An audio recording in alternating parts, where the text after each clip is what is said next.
So today we are going to discuss about KVS Tier 2 syllabus topic, which is Indus Valley Civilization. And in this, examiners expect you to understand the basic features of ancient civilization, specifically its highly advanced urban planning, societal structure, and historical significance to India's heritage.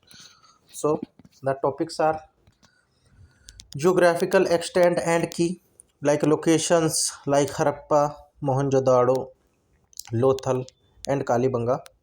So let's discuss this one by one. The Indus Valley Civilization, 2600 to 1900 BCE, was a vast Bronze Age culture covering over 1 million square kilometer across modern Pakistan, northwest India, and parts of Afghanistan. Key urban centers include Harappa, now in Punjab, Mohenjo-daro, now in Sindh, Pakistan, Lothal, Gujarat, and Kalibangan, Rajasthan, characterized by sophisticated city planning, drainage, and maritime trade. So, geographical extent and mature phase. So, northern boundary, Manda, Jammu Kashmir, southern boundary, Dam, Damabad, Maharashtra, western boundary, Sutkagen Dor, Pakistan, Iran border, and eastern boundary, Alamgirpur, Uttar Pradesh. And key sites and features: Hadappa, first of all, Hadappa. It is now situated in Pakistan, Punjab province. The first site discovered, known for its extensive citadel, fortified settlements, and granaries. Then Mohenjo-daro, it is now in Sindh, Pakistan, the largest city, famous for the Great Bath, Great Granary, and urban sewage system. The largest city, famous for the Great Bath, Great Granary, and urban sewage bath. Then Lothal, now in Gujarat, India, a vital maritime port featuring a dockyard that connected this civilization to trade network. Then Kalibangan, Rajasthan, India, known for its black Bengal, finds it has evidence of early plugged fields and fire altars.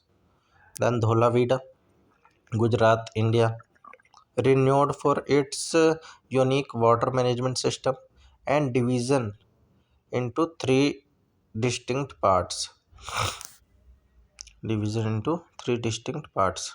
Then Rakhigadi, Haryana, Rajasthan, one of the largest sites showing extensive residential structures and specialized craftsmanship. So it is basically for residential structures and basic craftsmanship. So the civilization was characterized by standardized baked bricks, diverse agriculture like wheat, cotton, and a distinct undeciphered script. Then its town planning and agriculture. So let's discuss this one by one.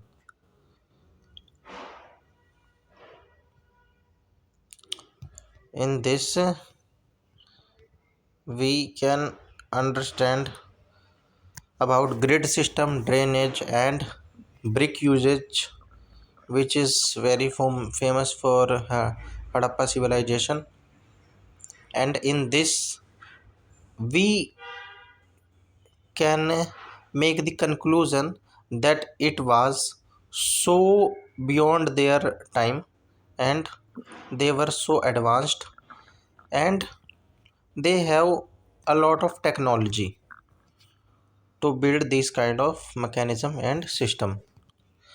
So then economy and trade, agriculture, domestication of animals, and use of seals, are the key features of these civilizations.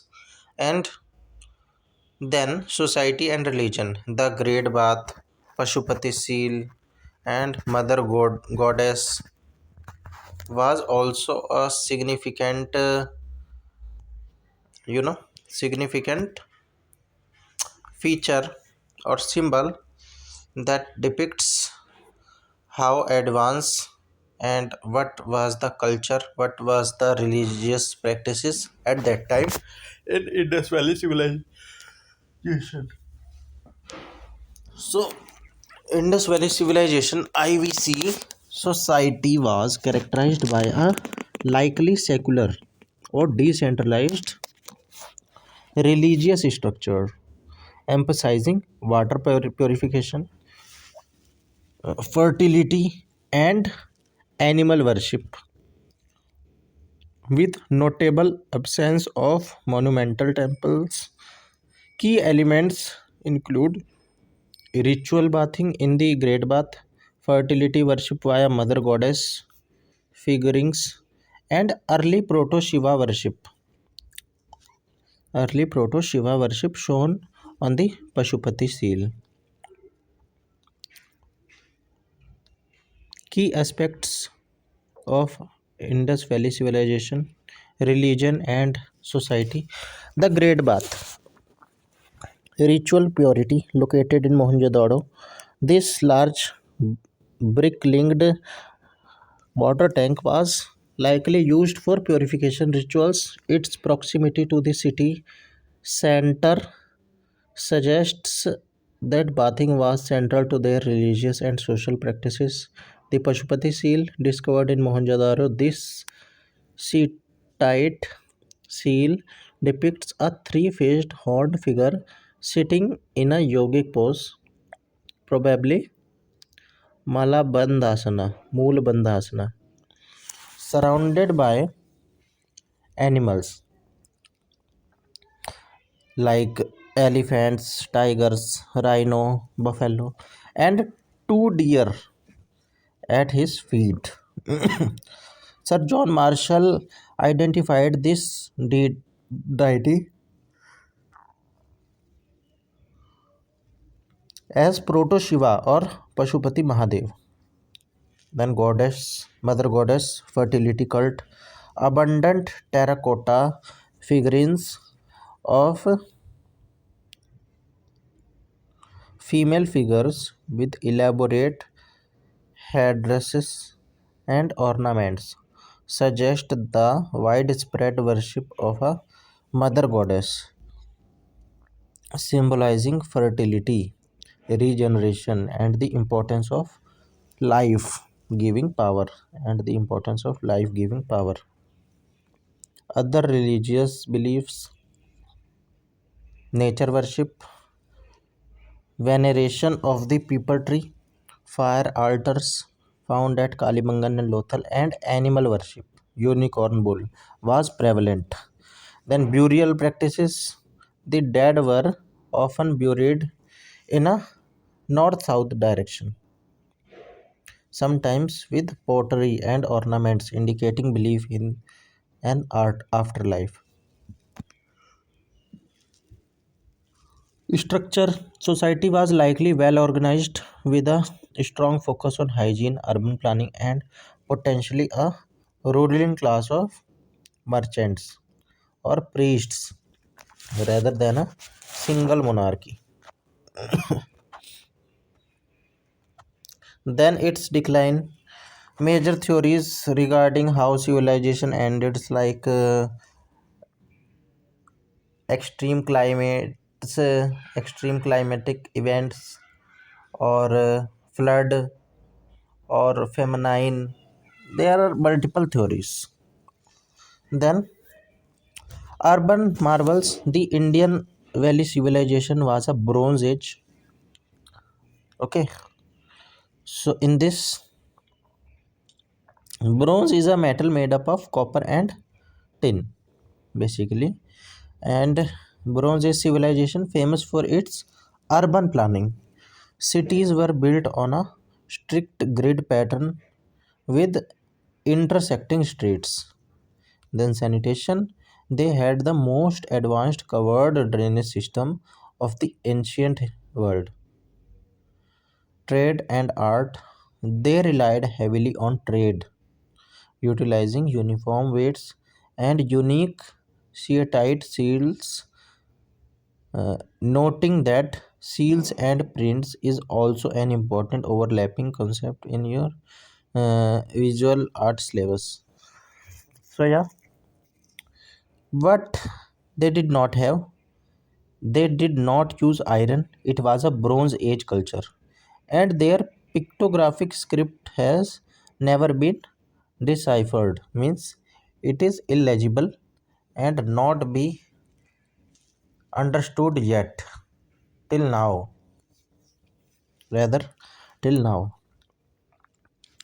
So site discoveries, ma- matching specific sites to their famous findings like dockyard in Lothal, Great Bath in Mohenjo-daro, metals and animals.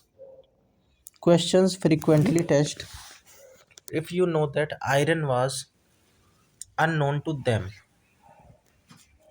and the horse was not a commonly depicted animal. So yeah, iron was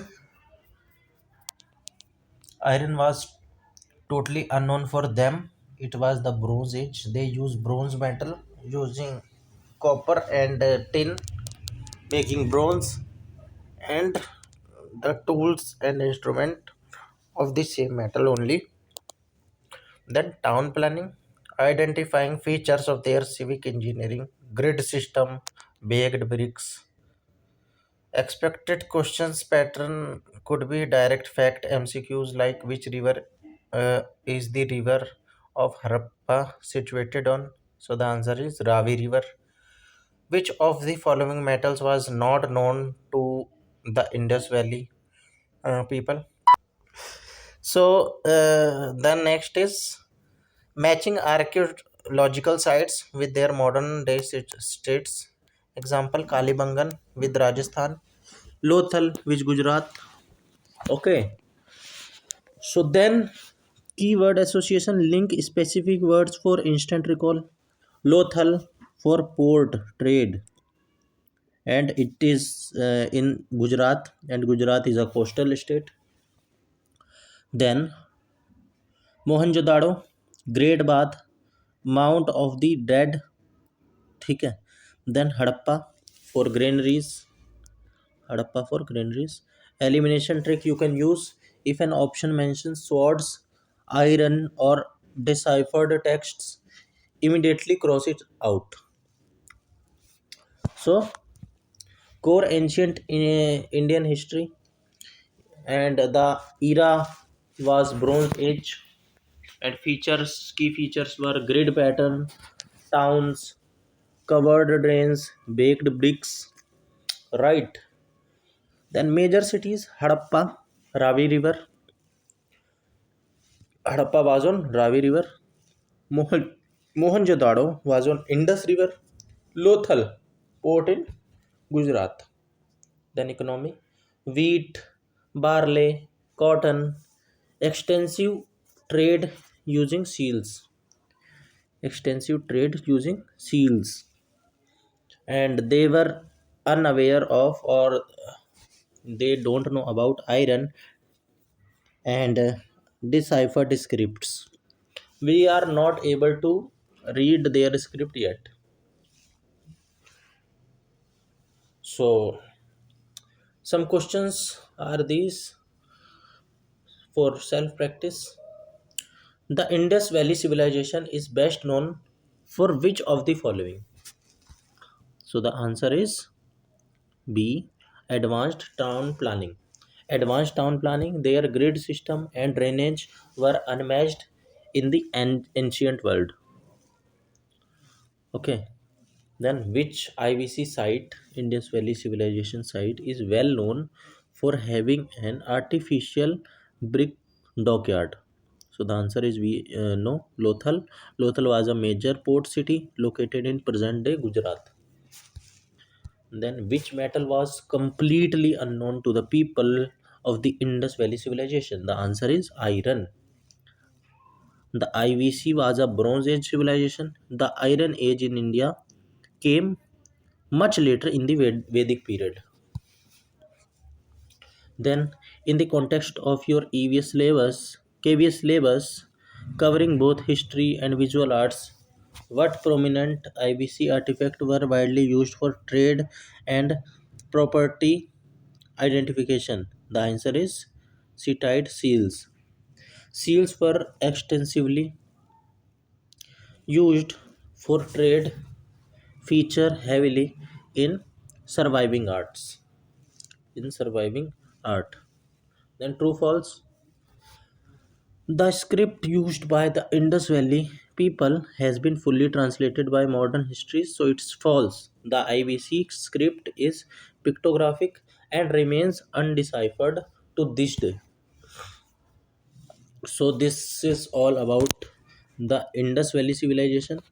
Now we can move towards the next topic.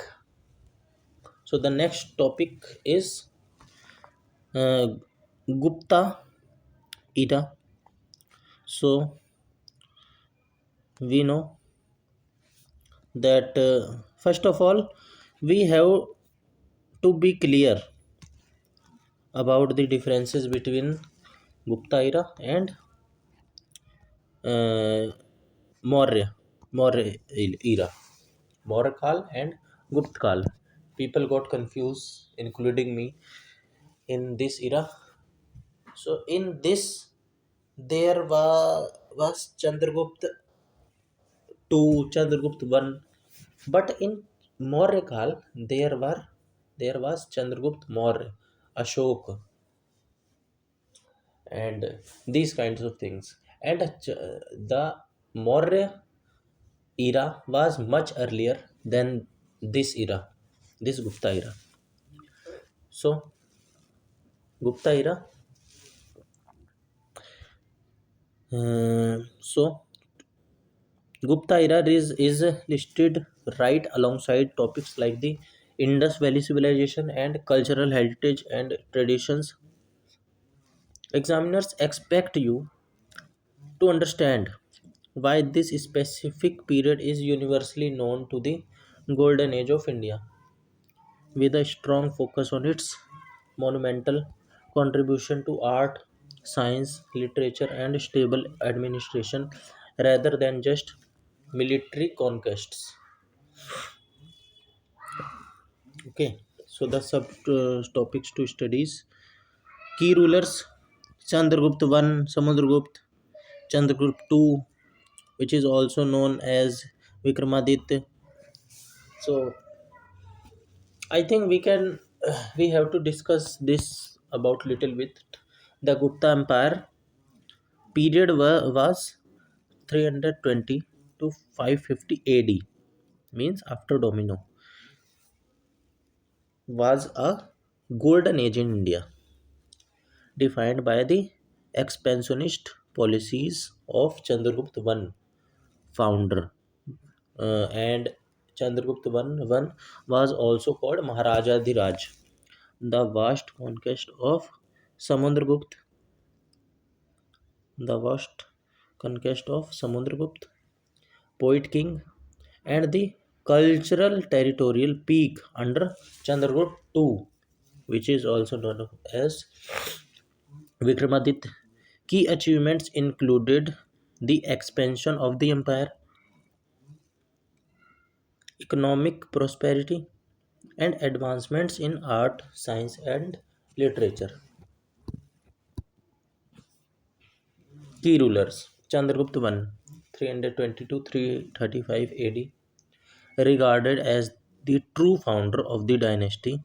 He established the empire's base and adopted the title Maharaja Dhiraj, king of great kings.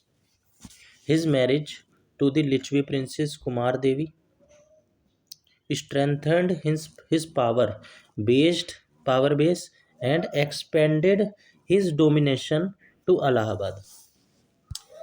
And about Samudragupta, son of Chandragupta I, he is known as the Napoleon of India. He expanded the Gupta Empire extensively, recording his victories, including the conquest of eight northern kings,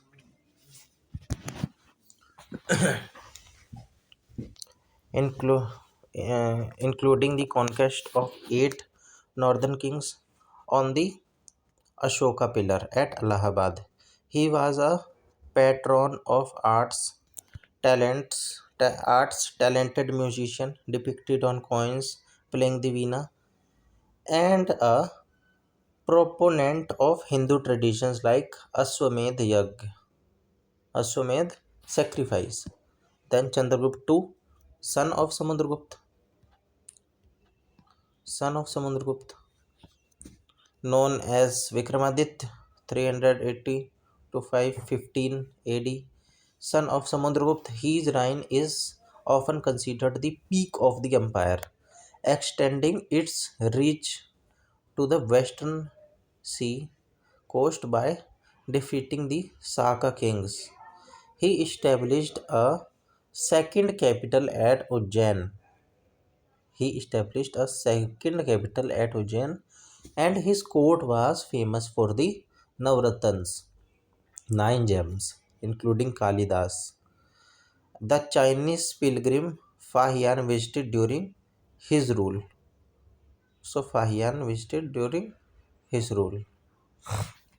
Don't confuse this with Harshvardhan's Huensang. Huensang visited in Harshvardhan's rule and Fahian in Chandragupta too. Okay. Then key aspects of the period: territorial expansion. Under these rulers, the Gupta Empire grew to include much of northern India, spanning from the Indus River to the Bengal region and southward towards the Vindhyas.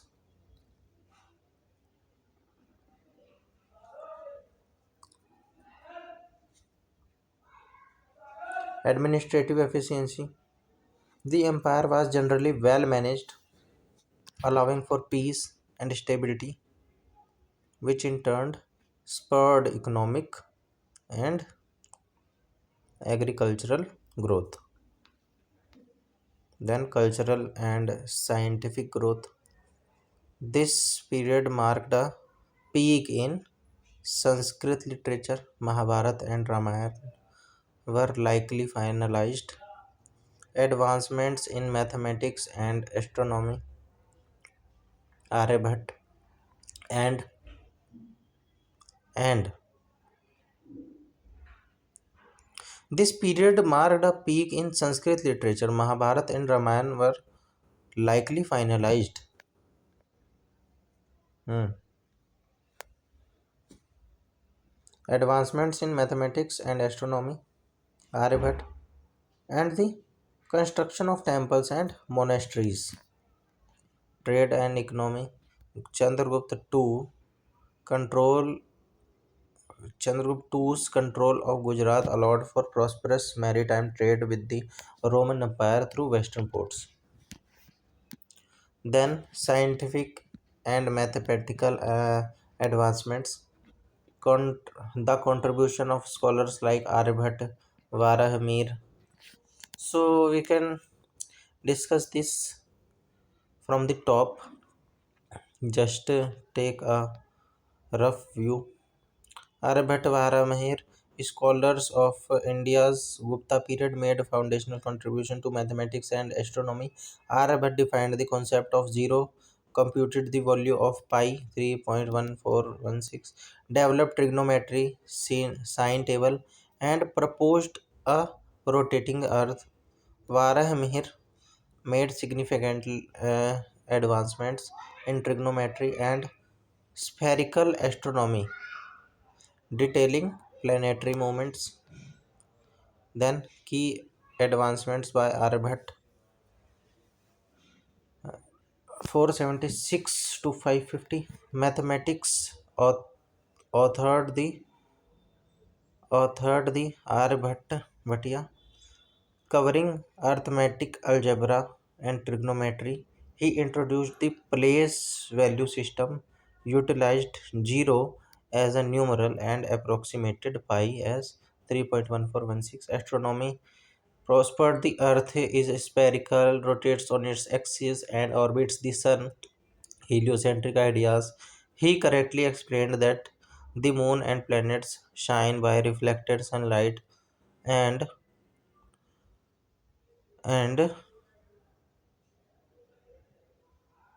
provided scientific explanation for solar and lunar eclipse.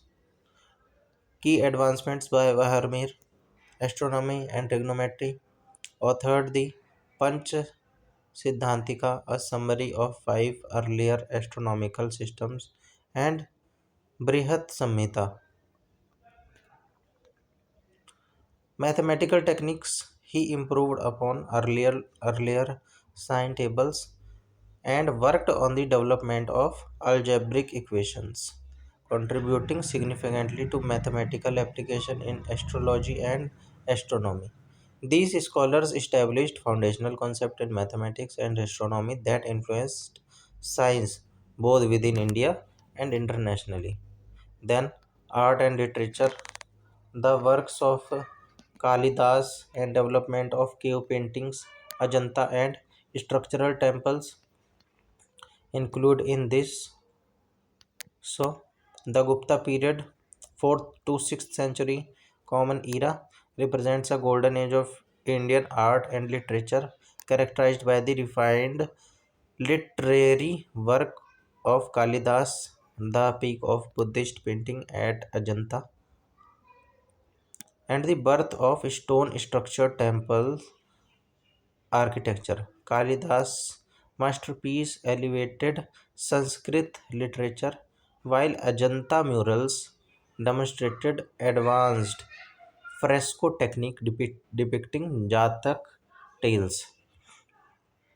Kalidas and classical literature.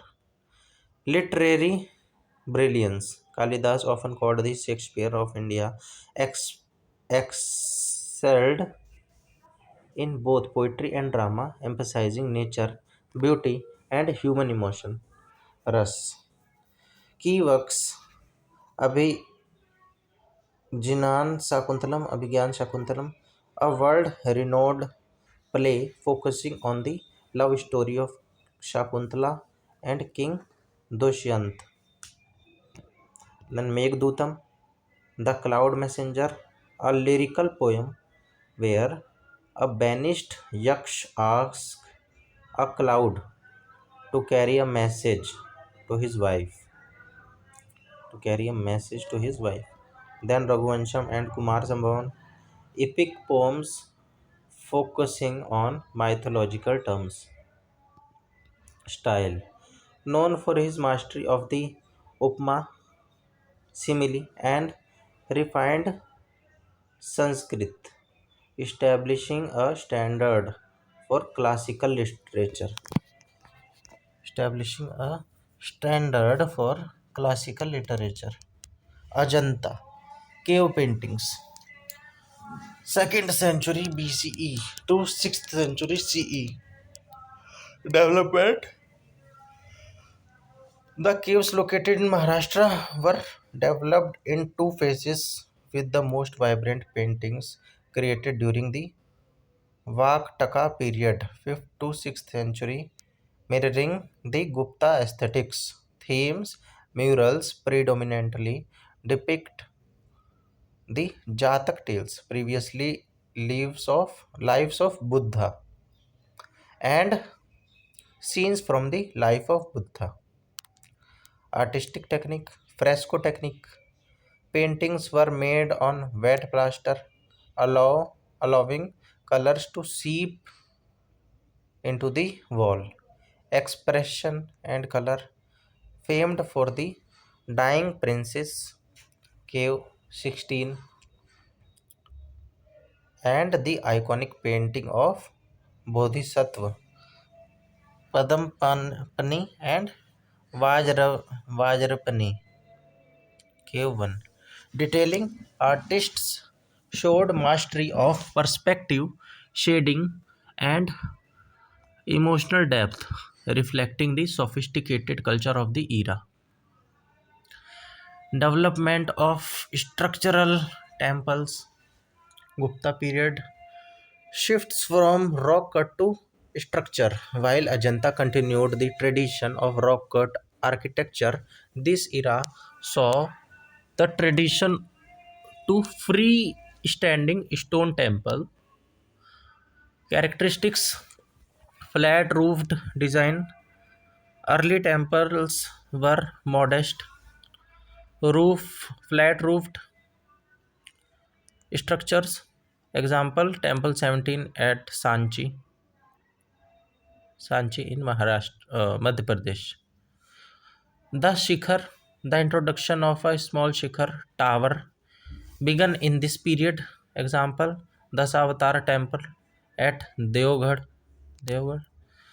Then iconography. Temples begin featuring a dedicated sanctum sanctorum, garbhagriha for the deity, surrounded by the finely carved reliefs of gods like Vishnu and Shiva. Influence these developments in sculpture and temple design influenced later Indian architecture and Southeast Asian art. Then administration and society. The concept of Navratans, nine gems of the and the visit of Chinese traveler Fahian. So in this we know we can study about the Navratans nine gems optimized this intellectual peak, while the Chinese pilgrim Fahian's visit recorded a peaceful, prosperous society with liberal governance, low taxation, and high ethical standards. High ethical standards. The Navratans, nine gems, Navratnas. The concept of Navratnas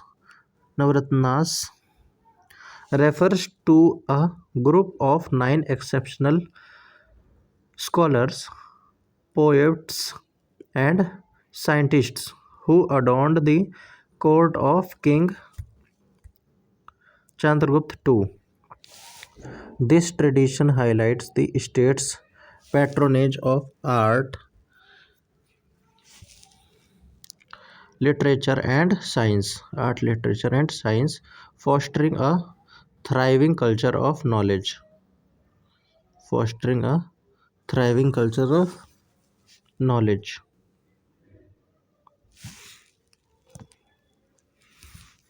Kalidas, widely considered the greatest Sanskrit poet and dramatist. Example Sakuntalam, Meghdootam. Then Amar Sim, a scholar who created the Amar Kosh, a Sanskrit lexicon. Then Varahmihir, a brilliant astronomer, mathematician, and astrologer who wrote the Brihat Samhita. Varuki, a grammarian. Dhanvantari, a legendary physician and father of Ayurveda.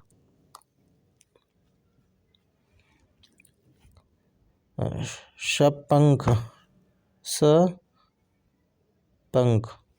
an astrologer poet. Shanku, an architect or poet. Vatal Bhatt, a magician poet.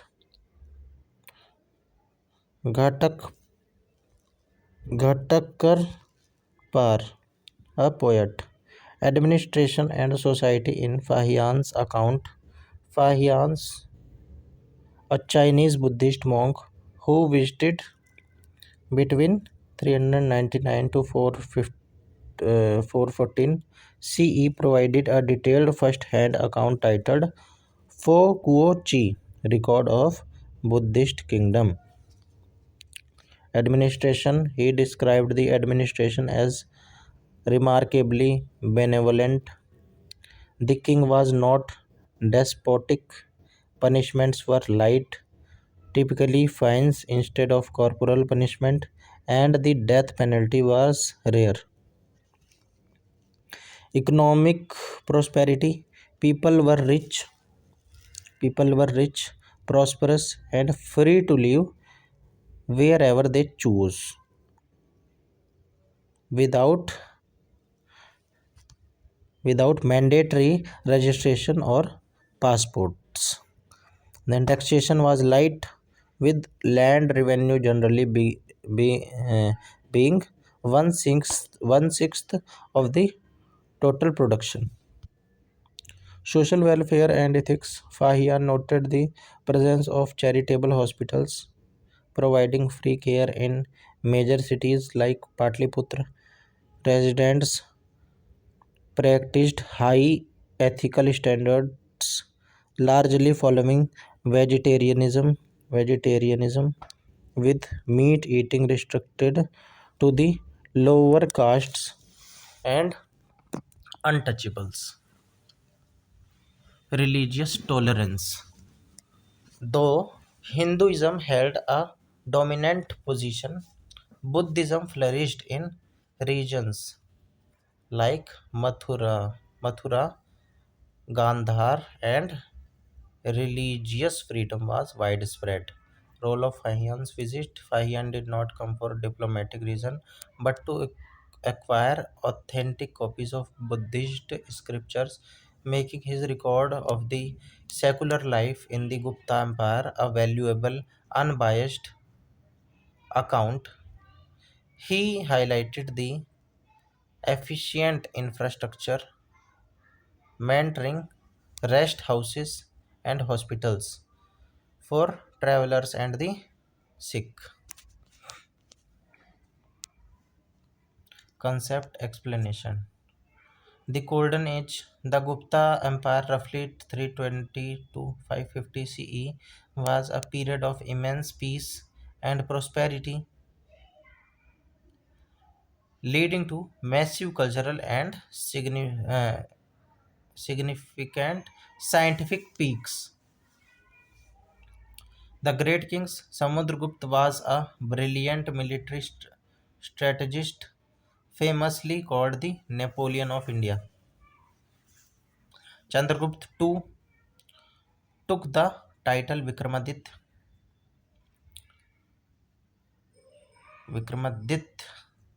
and his court was famous for harboring the Navratans, nine gems, which include top scholars and poets.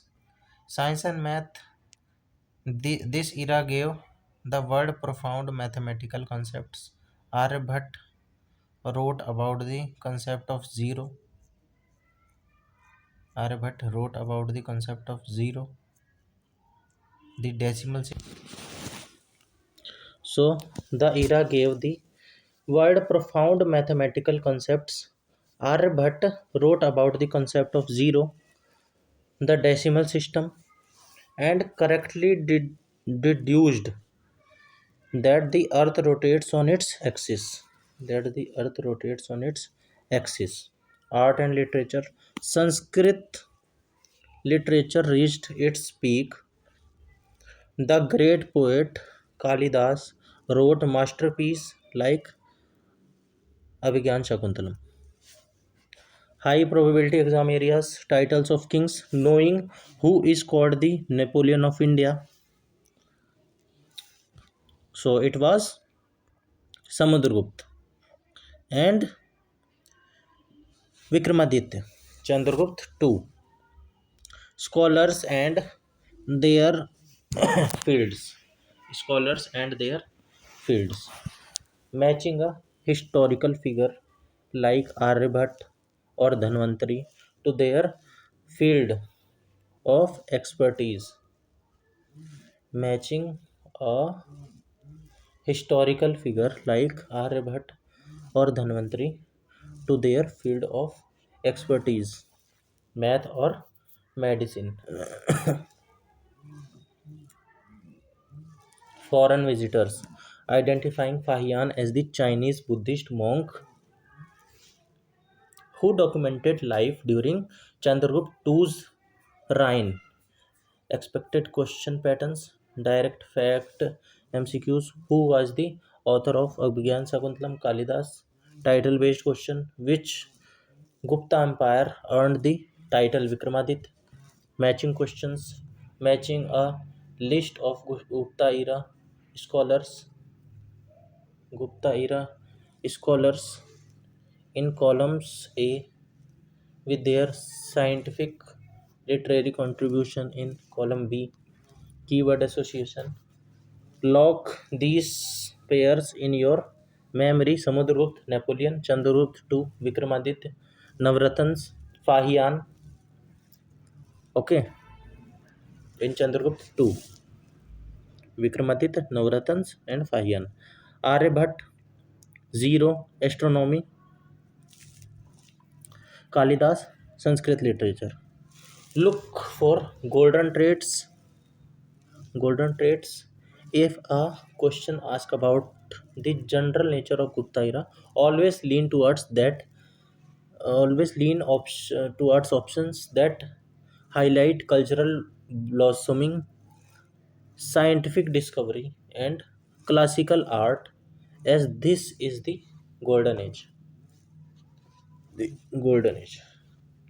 Ultra short revision notes, syllabus, context, ancient Indian history and cultural heritage.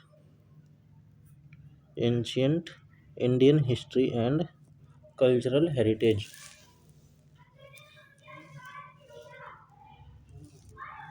History and cultural heritage. Era 320 BCE to CE only, common era, to 550 CE, the golden age of India. And the Maurya Empire, which I told you earlier about, was in the BCE period, like around 200, 200 or 150 BCE. Then Samudragupta, known as the Napoleon of India, Chandragupta II, Vikramaditya court featured the nine gems visited by Chinese pilgrim Fahian. Kalidas, greatest Sanskrit poet, dramatist. Aryabhatta, pioneer in mathematics, zero, decimal system, and astronomy. Okay, mathematics, zero, decimal system, and astronomy. Self test practice. Which Gupta ruler is frequently referred to as Napoleon of India due to his military conquest? Samudragupta. His extensive military campaigns across India earned him this title from historians. The famous Chinese pilgrim Fahian visited India during the reign of which king? Chandragupta II Vikramaditya. Fahian left detailed records of the peaceful and prosperous society during this king's rules. King's rule. Who among the following was a renowned mathematician and astronomer of the Gupta era? Aryabhat. Mathematician and astronomer Aryabhat. He is credited with early calculation of pi and explaining solar and lunar eclipses. Why is the Gupta era primarily called the golden age of ancient India? Because of the unprecedented advancement in science, arts, science, mathematics, and literature. Arts, science, mathematics, and literature. Advancements in arts, science, mathematics, and literature. The era is defined by its cultural and intellectual achievements. Cultural and intellectual achievements rather than just its wealth.